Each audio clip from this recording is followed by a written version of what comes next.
All right, guys, so this is going to be lab number 9, calorimetry. This is the Cheetos burning lab in specific heat. We're going to look at how many calories of energy we can get out of burning a Cheeto. We're going to use just cheese puffs, not the Flamin' Hot Cheetos like some people want to use. The Flamin' Hot Cheetos sometimes ends up putting too much pepper into the air and causes a little bit of irritation, so we're not going to do that. So one of the things I want to talk about is how this lab really should have had an extra amount of information here. We needed an empty aluminum pop can, so I would have told you to bring one of those to lab. And then also over here on our pre-lab, I would have also wanted to ask, what is the specific heat of aluminum solid? Because we're going to also be heating up this aluminum can, and so that's what we're going to be needing. So here are our 3 aluminum pop cans.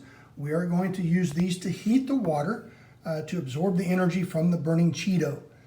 So not only is the energy going to go into the water as it is absorbing the energy from the burning Cheeto and raising that temperature, we can use Q to find that amount of heat energy absorbed. The temperature change of the water is going to be the same as these aluminum cans. The whole aluminum can is what we're going to assume is going to be heating to that temperature. So if we know the specific heat of the aluminum, we can also say that it is going to increase in energy from the burning of the Cheeto as well. So for trial 1, 13.80 or 13.81 grams of aluminum. For trial 2, we will have 13.76 grams of aluminum. These are dry. These have been rinsed and dried.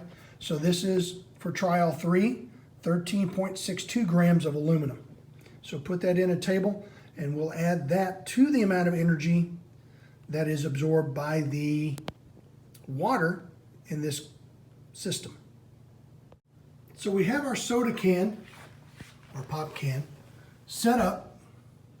We have crushed the can to still the same mass, and it is going to be able to hold the water. So we need to get 20 milliliters of water and transfer that to, so here's what we do. We add this.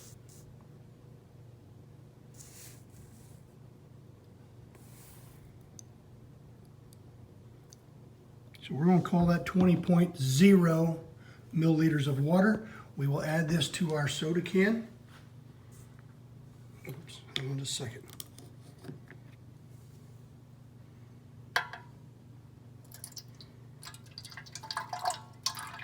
It does not have a lot of water in it. So that means we will see a much larger increase in temperature. Here is our Cheetos. I know they're not name brand. These are the Golden Flake Cheese Puffs. They're still going to be very similar. The ingredients here is what we definitely need to look at. You will need to write this information down. And so I'm going to try to get in here as much as possible because you're going to have to do some dimensional analysis to figure out calories per gram. And so in this situation, we have each serving size is 28 grams. That 28 grams, we don't have to worry about how many puffs it is, but 28 grams is worth 160 calories with a big C. So that's 160,000 calories with a little c. And so this is going to burn very well. You're going to see that because it has a lot of fat in there, about 14% fat for your daily value. And that's not 14% fat of total mass in the Cheeto. That would be your recommended daily allowance. And so if we're looking at this with some of the other things that are in there, potassium, iron, calcium, vitamin D, which would, there's nothing in there. Sugars, some of those carbohydrates will burn. Cholesterol, none of that there. But some of these other things that might be added. But the big thing you want to worry about is this. So we've got our 3 cheese puffs out here, and we want to know their mass. So we're going to go to this. This is our little tripod. This is a jumbo paper clip we've bent, and we're going to impale that Cheeto on this. But before we do that, we need to know the mass of this first, okay? And so 37.65 grams, it's not going to matter. We're going to hit 0 on this, okay? And I'm going to take this off, and I will impale this, and we'll just in a second. So Cheeto number 1 that we're going to do in trial number 1 has a mass of 1.15 grams. Now, not every bit of that is going to burn. So we're going to subtract, we're going to measure this again after the burning and subtract the amount of leftover unburnt Cheeto from this 1.15 grams to figure out how much heat came out of the part that did burn. We got this set up. We've got our temperature. We need to take our initial temperature to the nearest half. That looks like 19.0 degrees Celsius. So we need to record that. That is the temperature of the water. Refocus. Now we've got this set up to help retain as much heat as possible. We are going to put this around, okay? We're going to bring this down. 1 second here. So we're going to try to get as much of that heat reflected back into the can, which is holding the water. So now we can light this on fire.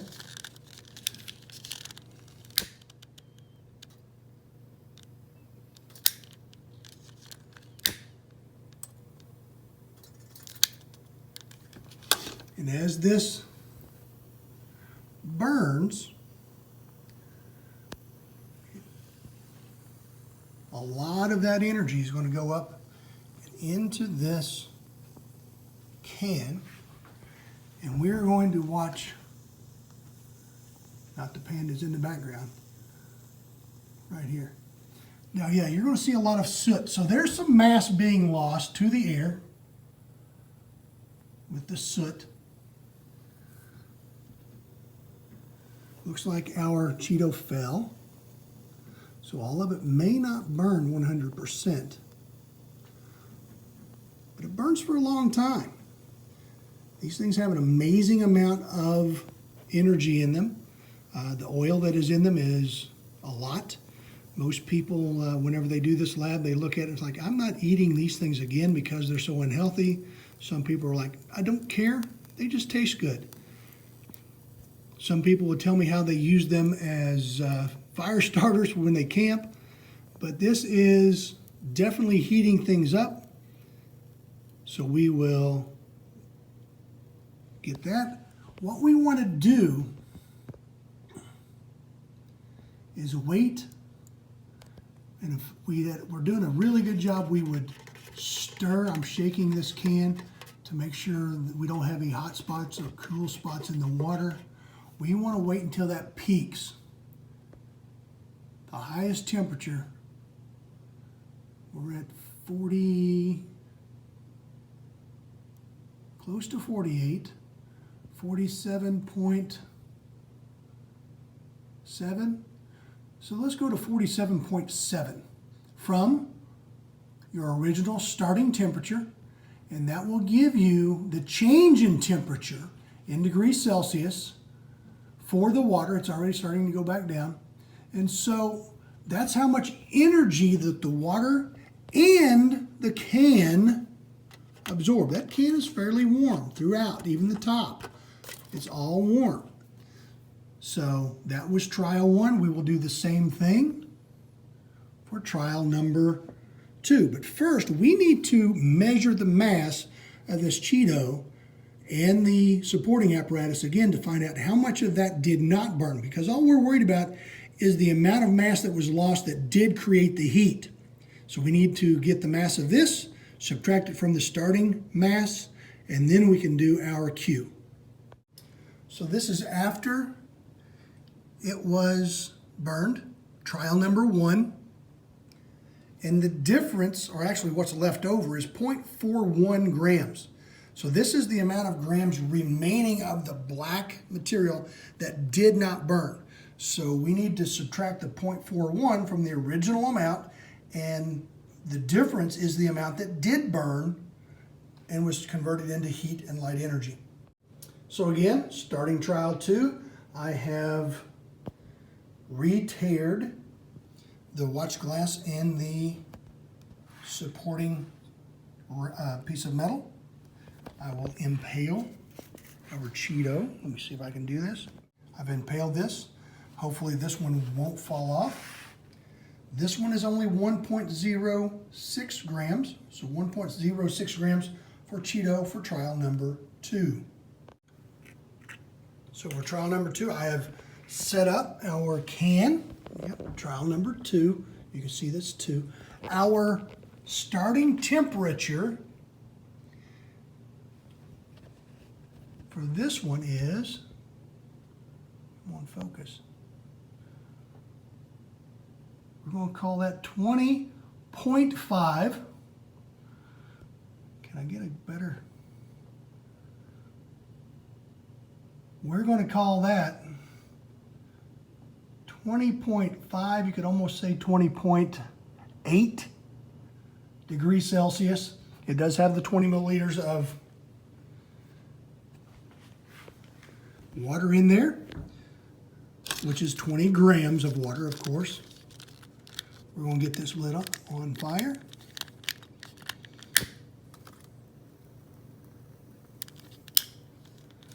Just want it barely enough to start.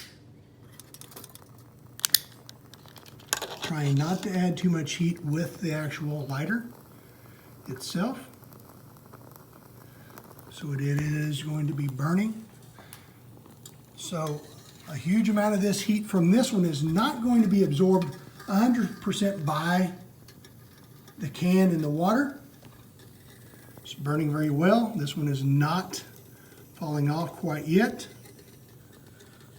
Soot is leaving. But we are getting a rapid increase in the temperature. So this one absorbed a lot more heat.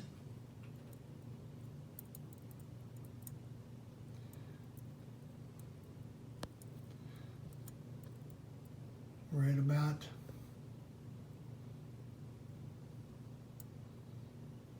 I'm going to say 60.0. It got to 60.8 and now it's going back down. So that was your final temperature for trial number 2. Now we still have to measure this. If you got rid of this too fast, you've got to measure the remaining mass.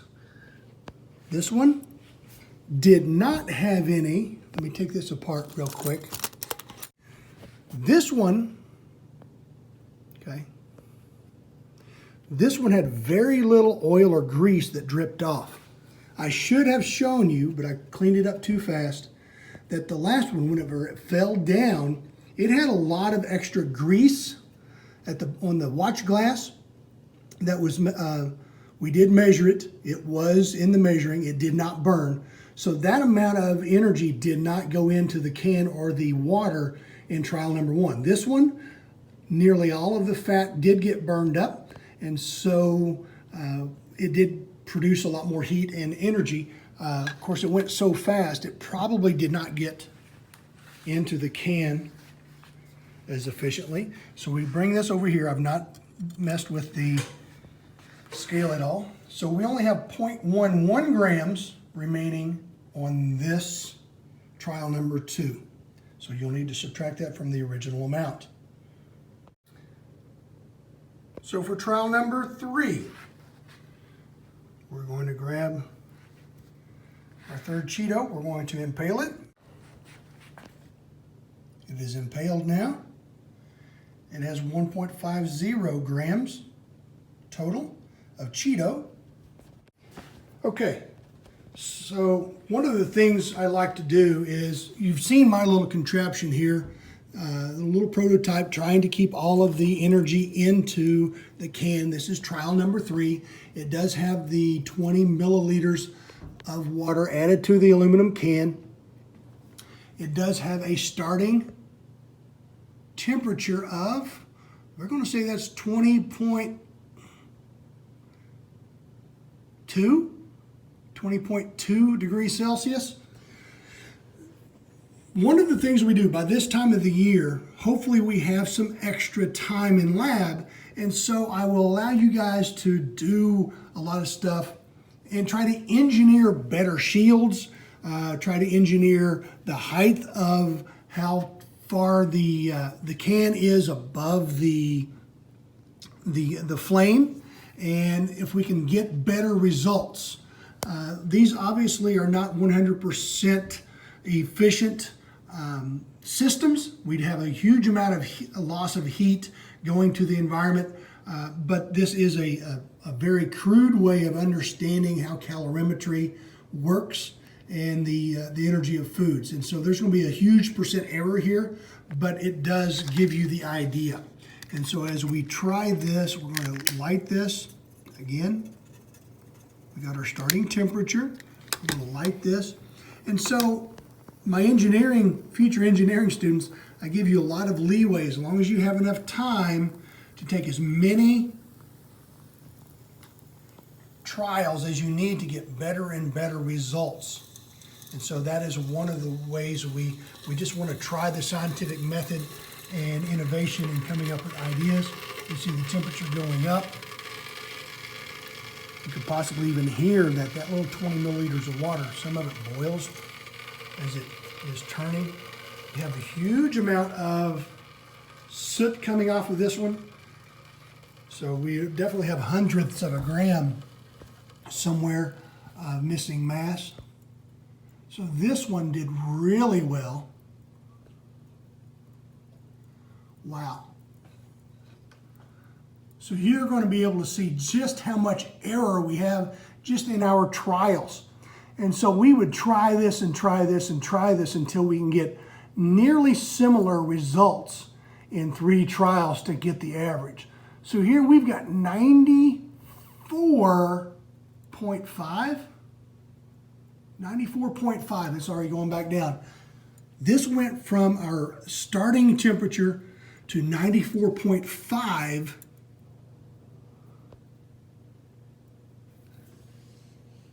And so we would look at what did such a good job here.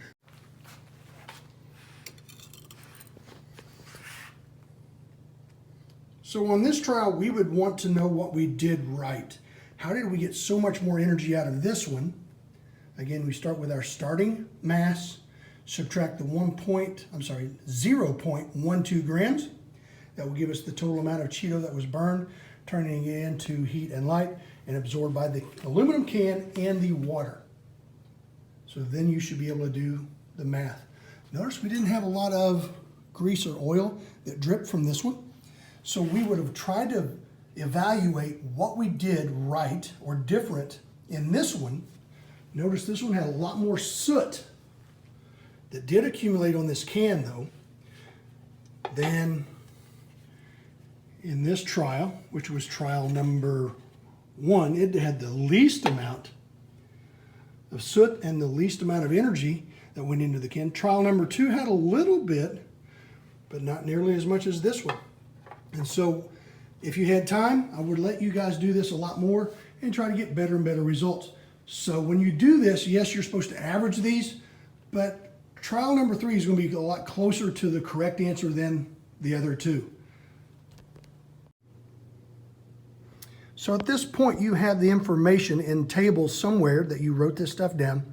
The heat in calories is equal to the specific heat of the water times the mass of the water, which is 20 grams because we used 20 milliliters. And the change in temperatures, that is in degrees Celsius or joules. You could have done it calories or joules. We're going to be using calories.